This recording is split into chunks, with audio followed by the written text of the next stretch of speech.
새해에도 은혜 많이 받으십시오. 이렇게 인사 나눌까요? 네, 새해에도 은혜 많이 받으십시오. 네, 우리가 새해 복 많이 받으세요, 이 인사는 많이 하는데, 정작 우리 그리스도인들에게 필요한 새해 인사가 있다면, 물론 하나님이 주시는 복도 있지만 하나님의 은혜를 받는 것, 이것이 가장 저는 복된 인생이라고 생각을 합니다. 2020년 지난 한 해는 참 어렵고, 지금도 우리가 코로나19로 인해서 비대면 영상 예배로 드릴 수밖에 없는 안타까운 현실이 계속되고 있습니다. 이제 백신이 개발이 돼서 접종이 시작이 되고는 있지만, 이제 이 접종이 많은, 또 전 세계적으로 이제 보급이 되고 이게 완료가 돼서 전체 집단 방역 면역 시스템이 되려면 올 가을은 지나야 되지 않을까, 그렇게 많은 분들이 예상을 하고 있습니다. 이제 우리나라도 뭐 3월부터는 백신 접종이 된다고 하지만, 이제 고위험군과 또 의료진들 맞기 시작을 하면, 보통 이제 전 국민들이 한 60%, 70% 이상 맞으려면 빨라도 가을은 돼야 된다고 우리 전문가들이 얘기하는 것을 제가 들었습니다. 그래서 올 한 해도 어쨌든 우리가 이 코로나19와 함께 우리가 같이 지내야 되는 그런 상황이 되었습니다. 그런데 2021년 새해를 맞이하면서 하나님께서 제 마음속에 감동을 주시는 것은, 이러한 어렵고 힘든 상황이 올해에도 계속될 것이고 그 후유증도 많이 나타날 겁니다.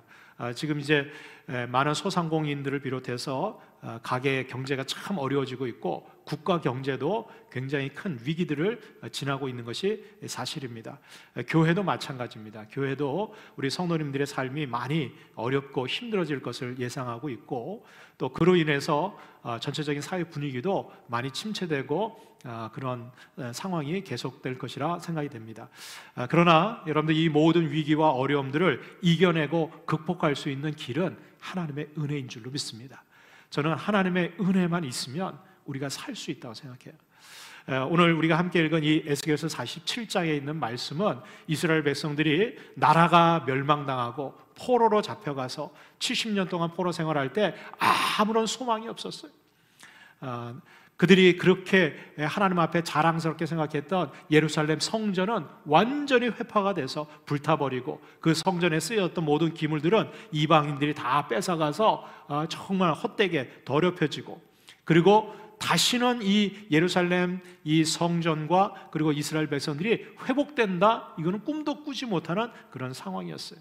그때 하나님께서는 에스겔 선지자를 통해서 환상을 보여주시면서 이 예루살렘 성전이 재건될 것과, 그리고 이 성전으로부터 은혜의 강물이 흘러나와서 온 세상을 뒤덮게 될 것을 환상 중에 보여주십니다.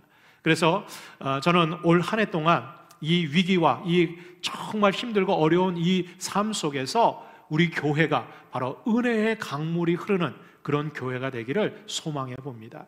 그래서 올해 표어를 은혜의 강물이 흐르는 교회, 제가 이렇게 우리 교회 표어를 정했고, 에스겔서 47장 1절에 있는 말씀을 우리 올해 교회 하나님의 말씀으로 저희들이 성구로 선택을 했습니다. 이 말씀처럼 이 은혜의 강물이 흘러 넘칠 때 이 위기와 이 어려움들을 우리 모두가 이기고 오히려 하나님의 더 큰 은혜를 경험하는 그런 복된 한 해가 될 줄로 믿습니다. 오늘 우리가 함께 읽은 이 에스겔서 47장에 있는 말씀을 보면, 에스겔 선지자를 데리고 하나님께서 천사를 통해서 인도해 주십니다. 그래서 다시 재건될 예루살렘 성전을 보여주시는데, 그 예루살렘 성전 동쪽 문지방 밑으로 물이 흘러나오기 시작합니다.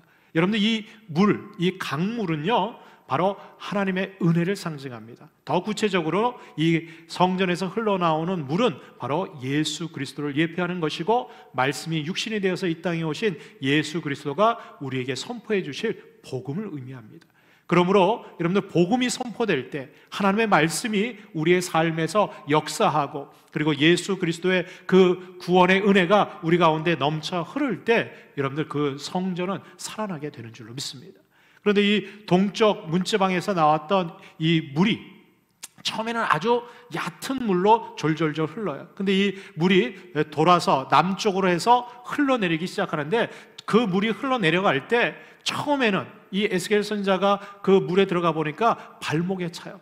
그런데 천척을 측량하고 지나가서 보니까 이 물이 급속도로 늘어나기 시작합니다. 그래서 어디 찹니까? 무릎에 차게 되는 거예요. 그리고 또 천척을 측량해서 더 멀리 가보니까 이 물이 이제는 더 차서 어디까지? 허리 가슴까지 올라오는 거예요.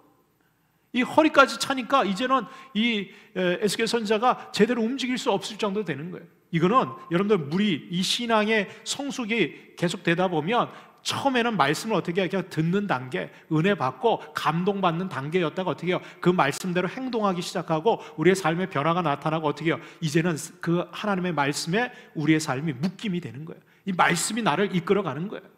그런데 또 천척을 측량하고 더 멀리 가니까 이제는 가슴 높게, 이제는 도저히 걸어서는 건널 수 없는 헤엄을 쳐야만 되는 그런 강으로 늘어나게 되는 거예요. 그리고 나서 그 멀리 보니까 그 강에는 바다로 흘러 들어가는데 거기에 어부들이 말이죠, 그물을 쳐서 고기를 잡는데 힘이 많은 고기를 잡아요. 그리고 그 강가 주변에 보니까 수많은 나무들과 과실과 열매들이 아주 풍성하게 맺히는 그런 환상을 이 에스겔 선지자가 보고 있는 것입니다. 저는 이 에스겔 선지자를 통해서 하나님이 보여주셨던 이 은혜의 강물이 흘러넘치는 이 성전의 환상이, 비전이 우리 교회에 이루어지는 그런 복된 한 해가 되기를 주님의 이름으로 축복합니다.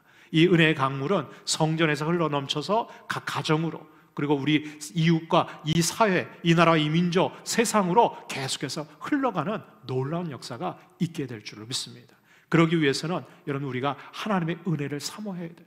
그리고 하나님의 그 말씀의 은혜를 날마다 우리가 어떻게 해요? 사모하고 우리의 삶 속에 적용하고 실천하고 살아갈 때 여러분들 이 은혜의 강물이 우리 교회로부터 흘러서 우리 각 가정에, 그리고 우리의 삶의 터전까지 흘러넘치게 될 줄로 믿습니다. 자, 그렇다면 이 은혜의 강물이 흐르는 교회는 어떠한 역사가 나타날까요? 오늘 하나님께서 에스겔 선지자를 통해서 우리에게 약속해 주신 이 놀라운 약속들이 있어요. 그 첫 번째가 바로 뭐냐? 풍성한 축복이 우리에게 주어지게 된다는 거예요. 여러분, 오늘 6절과 7절의 말씀에 보니까 그가 내게 이르시되 인자야, 내가 이것을 보았느냐 하시기로 나를 인도하여 강가로 돌아가게 하시기로 내가 돌아가니 강 좌우편에 나무가 심히 많더라 그랬어요. 이 에스겔 선지자를 통해서 그 주의 사자가 인도에서 강가로 이렇게 돌아와서 보니까 그 강물이 흐르는 양쪽 그 강가에 나무들이 있는데 아주 심히 많이 있었다는 거예요.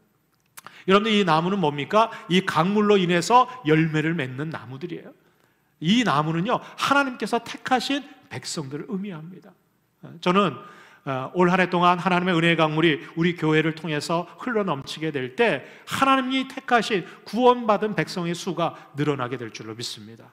지금은 우리가 함께 모여서 예배할 수 없고 다 흩어져 있고 많은 사람들이 믿음과 신앙이 연합해서 교회를 떠나가고, 그리고 교회를 통해서 세상이 지금 많은 비난을 통해서 믿음의 사람들이 떠나가고 있지만, 여러분, 은혜의 강물만 흐르게 되면 하나님께서 힘이 많은 나무들을 세워주시고 우리에게 보내주실 줄로 믿습니다.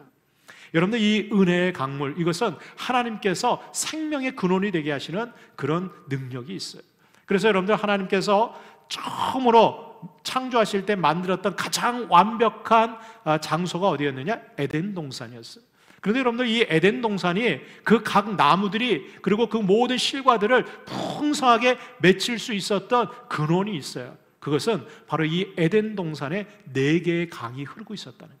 여러분들, 놀라운 사실은 이 에덴 동산에 이 4개의 강이 흐름으로 인해서 에덴 동산에는 나무들이요, 마치 물가에 심겨진 나무가 아무리 가뭄이 들어도 그 잎사귀가 시들고 마르지 않는 것처럼.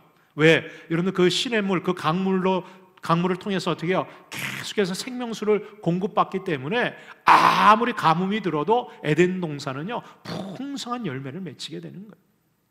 여러분들, 올 한 해 동안 수많은 위기와 도전이 있을 것입니다. 어쩌면 우리의 삶을 메마르게 하는 경제적인 위기도 있을 것이고, 그리고 여러 가지 사회적으로 이제 보니까 이 정부가 말이죠, 법률을 만들어서 교회를 아예 핍박하고 몰살시키려고 하는 그런 의도들이 보여져요.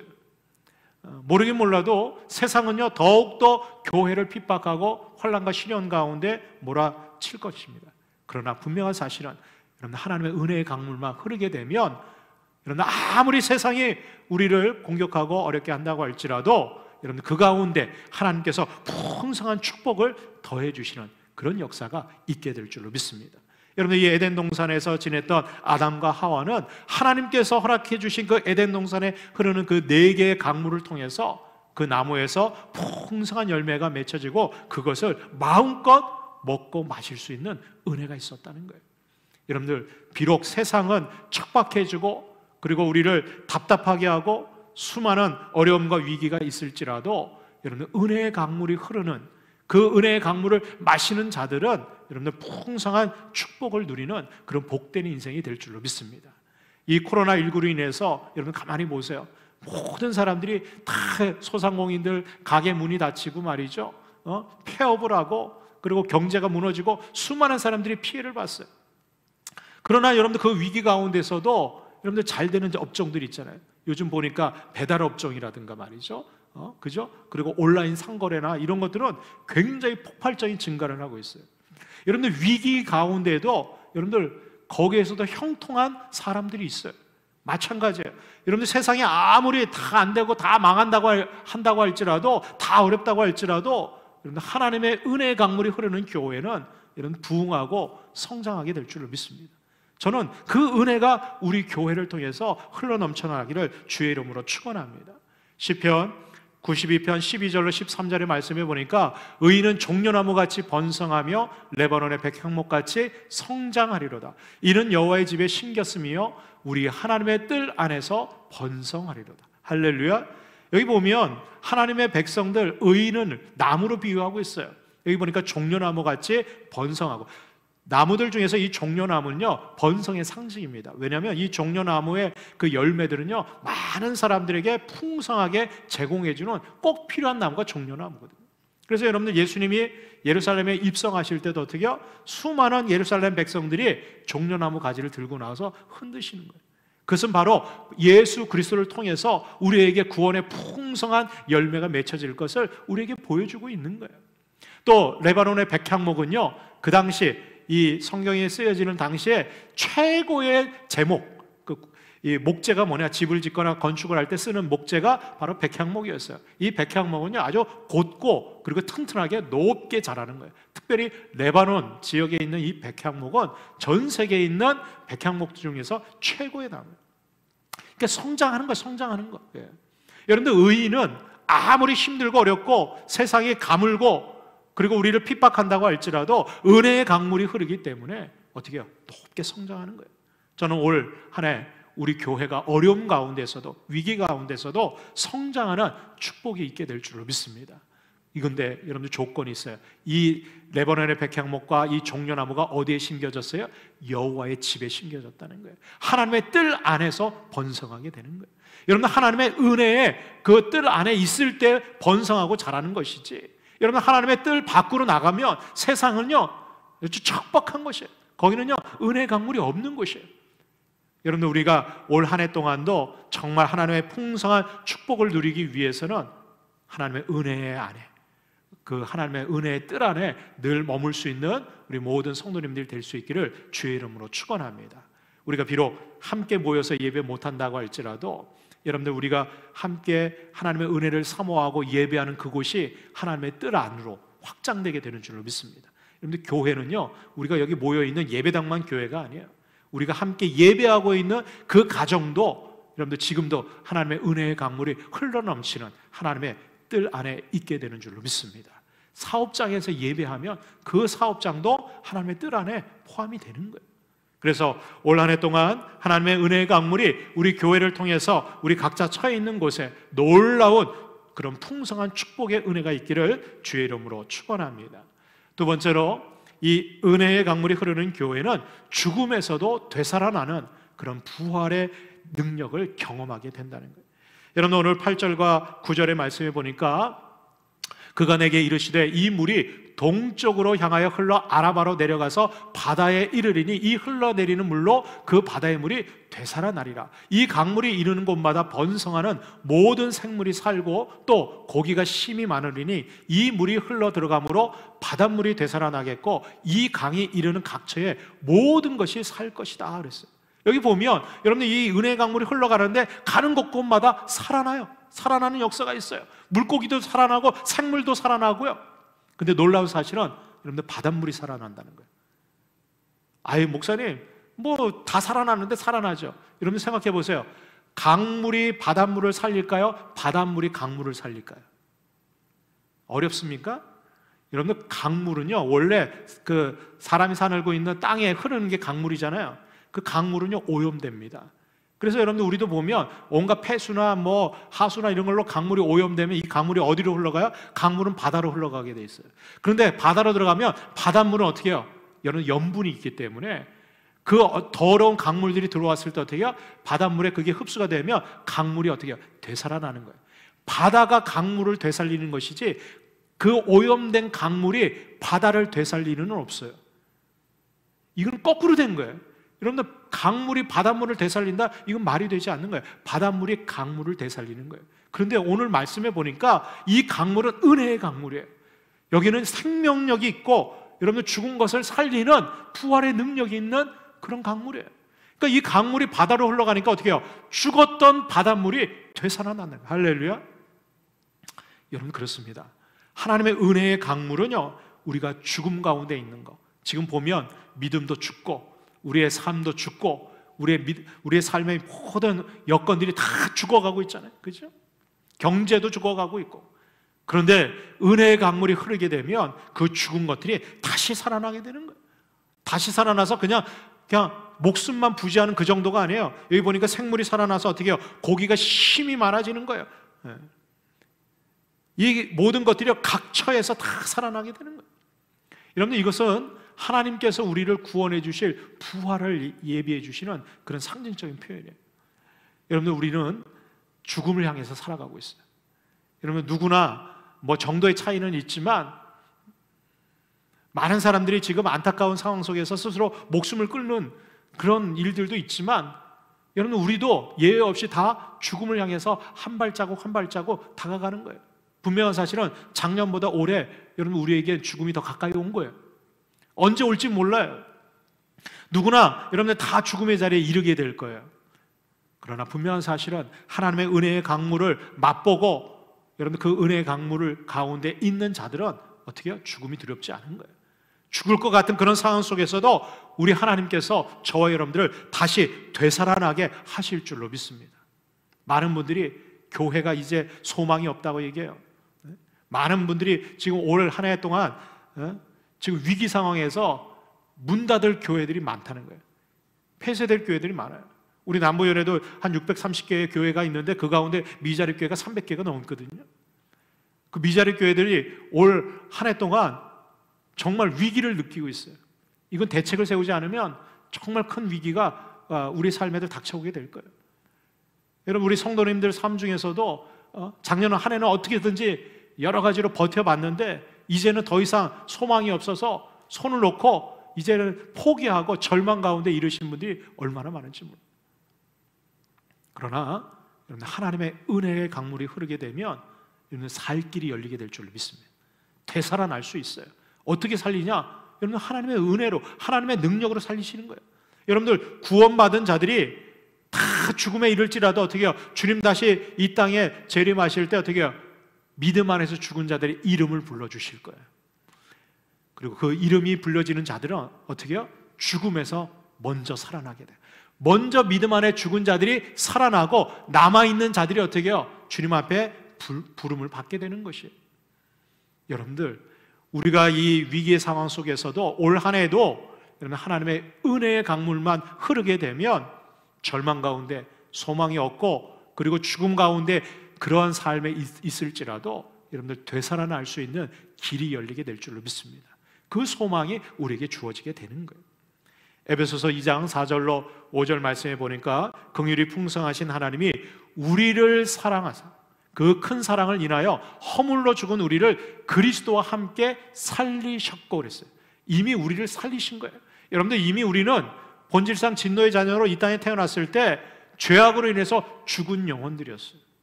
그런데 하나님께서 은혜로 우리가 뭐 믿음을 먼저 가진 게 아니에요. 하나님이 먼저 우리를 사랑하신 그 사랑으로 인해서 어떻게 해요? 은혜로 우리에게 값없이 구원의 은혜를 베풀어 주신 거예요. 그래서 어떻게 우리를 살려주신 거예요.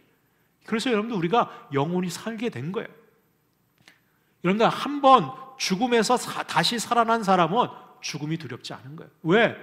다시 살아난 경험이 있기 때문에 나를 그 죄악 가운데 그 죽음에서도 하나님께서 그 사랑으로 그 은혜로 나를 살려주셨는데 여러분 그 구원이 지금도 변함없이 우리에게 주어지고 있는 줄을 믿습니다.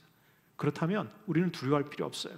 아무리 여러분들 절망스러운 상황, 죽을 것 같은 상황, 그 상황에 있어도 하나님의 은혜를 구할 수 있기를 주의 이름으로 축원합니다. 그 은혜가 우리를 다시 살릴 거예요. 여러분 그 은혜가 우리 교회를 다시 살릴 거예요. 여러분들 그 은혜가 이 나라의 민족을 다시 살리실 줄로 믿습니다. 그래서 여러분들 우리의 구원은 은혜로 얻게 된 거예요. 은혜로.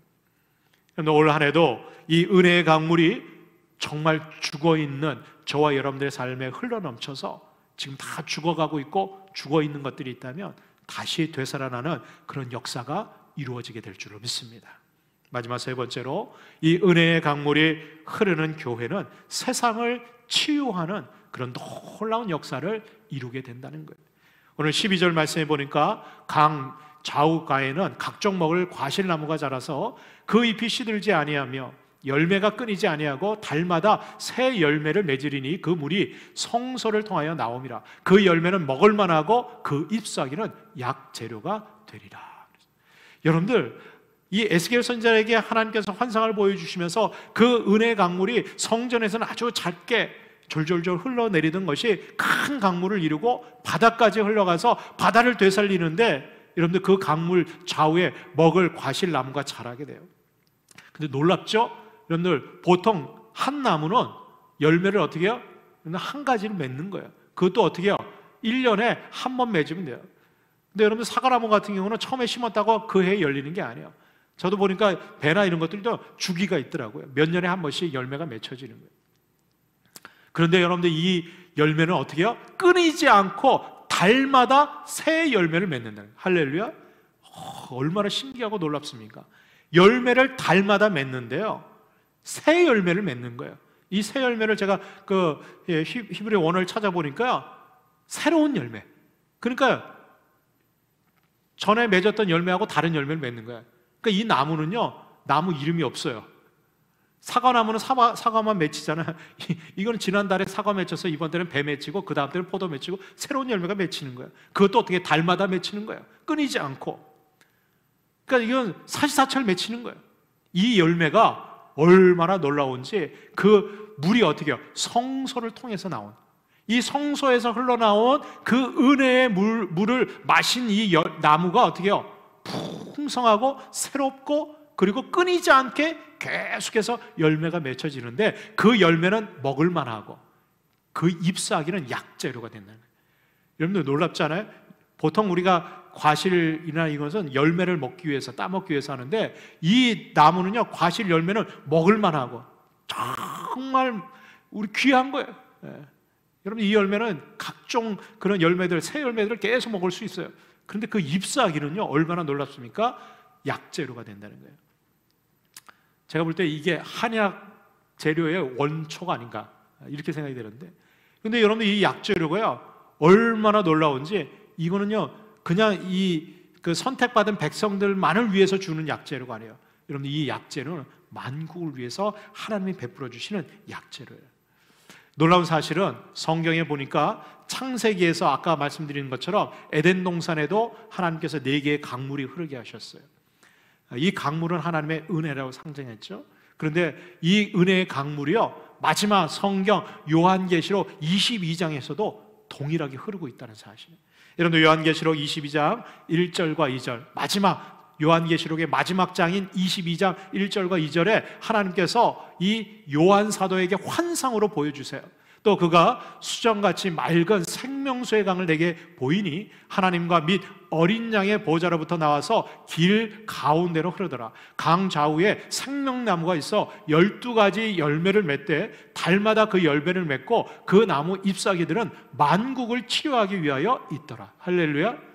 여러분 에스겔 선지자가 본 환상하고 굉장히 유사하면서도 더 구체적으로 설명하고 있는 거예요. 하나님께서는요, 창세기에서 에덴 동산을 만드시고 아담과 하와에게 그 4개의 강이 흐를 때 그곳에 있는 동산 중앙에 있는 선악과를 비롯해서 생명나무 열매를 보여주시고 먹게 하셨어요. 그리고 에스겔 선지자를 통해서 이 이스라엘 나라가 멸망당하고 예루살렘 성전이 다 회파되고 포로로 잡혀가서 소망이 없던 이 이스라엘 백성들에게 성전을 회복시켜 주시고 그 성전에서 흐르는 은혜의 강물을 통해서 여러분들 그 나라 이스라엘 백성들을 풍성하게 회복시키실 것 뿐만 아니라 온 세계 만국에 치료할 수 있는 구원의 은혜를 주실 것을 환상으로 보여주셨어요. 그리고 마지막 이 요한 사도에게, 지금 요한 사도는 이제 예수님이 부활하시고 승천하신 이후에 제자들이 복음을 증거할 때 수많은 핍박을 당하고 나머지 모든 제자들은 순교의 자리에 가게 됩니다. 마지막 반모섬에 유배되어 있었던 이 요한에게 하나님께서 어떻게 환상을 보여주시는 거예요. 마지막 때에 이루어질, 주님이 다시 이 땅에 오시면 이루어질 새하늘과 새 땅을 보여주시면서 환상 가운데 보여주시는데, 마지막 환상이 뭐냐? 새 예루살렘 성, 하나님 보좌, 어린 양 예수 그리스도의 보좌에서부터 흘러나오는 이 생명수 강을 보여주시는 환상을 보여주시는 거예요. 여러분들, 이거는 놀라운 거예요. 여러분들, 교회는 하나님의 생명수가 흐르는 놀라운 곳이에요. 하나님의 소망이 있고 구원을 이룰 수 있는 마지막 여러분들 장소가 어디냐? 하나님 보좌가 있는 하나님의 교회라는 거예요. 이 은혜의 강물이 흘러 넘치는데, 이 흘러나온 이 은혜의 강물들이 어디에 있어요? 여러분, 하나님과 어린 양의 보좌로부터 나와서 길 가운데로 흘러가지고 그것이 점점점 하는데 강 좌우에 생명나무가 있고 12가지 열매를 맺는, 아까 우리 에스겔서에서 살펴봤던 것처럼 여러분들 요한계시록에서 보여지는 이 생명수 강가에 있는 나무들도 어떻게 해요? 12가지 열매를 맺는 거예요. 12가지 열매는 뭘까요? 여러분들, 구원받은 하나님의 택한 백성들을 얘기해요. 바로 이 구원받은 백성들이 풍성한 열매를 맺게 되는데, 그 잎사귀들은 어떻게 해요? 만국을 치료하기 위해서 주어진 거예요. 여러분, 이것은 바로 그 열매 맺은 구원받은 백성들을 통해서 여러분, 그들이 전하는 복음을 받아들이는 세상에 있는 많은 잃어버린 양들이 어떻게 해요? 치유함 받고 병으로부터, 죄악으로부터 고침받고 죄사함의 은혜로 어떻게 해요? 구원을 얻게 된다는 거예요. 저는 올 한 해 동안 우리 교회를 통해서 하나님이 주시는 이 은혜의 강물이 말씀과 복음을 통해서 풍성하게 흘러가기를 주님의 이름으로 축복합니다. 가는 곳곳마다 치유의 역사가 나타날 거예요. 상처 입은 영혼들이 고침받게 될 것이고, 그리고 죽어있던 영혼들이 다시 살아나게 될 것이고, 그리고 세상에서 죄악 가운데 살아가던 사람들이, 저와 여러분들 구원받은 백성들이 전하는 이 복음을 통해서 그들이 예수 그리스도를 알게 될 것이고, 그리고 주님 앞으로 돌아오게 되는 놀라운 역사가 일어나게 될 줄로 믿습니다. 여러분들, 코로나 백신이 여러분들 이 세상을 치유하고 낫게 하는 게 아니에요. 여러분, 백신 맞는다고 다 낫는 게 아니잖아요, 그렇죠? 그러나 여러분들, 바이블 백신, 복음의 백신을 맞는 자들은 여러분들 죽은 자도 살아나게 돼요. 여러분들, 이 은혜의 백신을 맞은 자들은요, 세상의 어떠한 고통과 환난과 위기 가운데서도 하나님 앞에 기뻐하고 감사하며 풍성한 은혜가 날마다 넘쳐나게 될 줄로 믿습니다. 올 한 해 동안 우리 교회가 은혜의 강물이 흘러넘치고, 그 강물이 우리 믿음의 각 가정들마다, 또 사업장과 우리의 일터와 우리의 삶의 터전에 계속해서 흘러넘치는 그런 복된 한 해가 되시기를 주의 이름으로 축원합니다. 기도하겠습니다.